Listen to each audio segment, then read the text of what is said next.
Raja-raja dari Hatuha dan Gandong dari negeri Hulaliu ikut serta menyaksikan prosesi pelantikan Raja Negeri Hulaliu, Kabupaten Maluku Tengah, Kamis 23 November 2023. Raja Hatuha diantaranya Raja dari negeri Kailolo, Pelau, Rohomoni, Kabau, serta Gandong yang terdiri dari 7 negeri dengan sebutan Silatupati yakni negeri Sila, negeri Laimu, Tulehu, Paperu, Tial, Hulaliu, Asilulu, Mahu, dan Waipirit.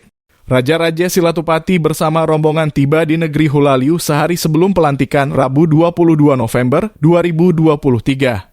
Setibanya di Hulaliu, rombongan disambut dengan prosesi adat potong kain gandong yang mengandung makna untuk mengizinkan para gandong masuk ke Asari Lonusa atau Baileo negeri.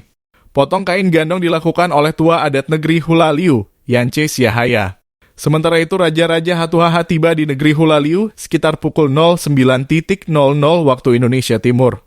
Penyambutan Raja-Raja Hatuha bersamaan dengan Ketua DPRD Provinsi Maluku, Kepala Dinas Tenaga Kerja Kabupaten Maluku Tengah Mesak Soakakone. Rombongan disambut dengan pengalungan syal, serta permainan ukulele dari anak-anak negeri Hulaliu. Rombongan kemudian melanjutkan ke Baileo negeri Hulaliu untuk mengikuti proses pelantikan Abraham Tuanakota sebagai Raja Negeri Hulaliu. Salah seorang warga negeri Laimu yang hadir mengatakan mereka hadir untuk merayakan sukacita bersama sebagai saudara gandong. Katong adik bungsu dalam ikatan gandong, tentu kami harus hadir, kata Jamal Tungklo.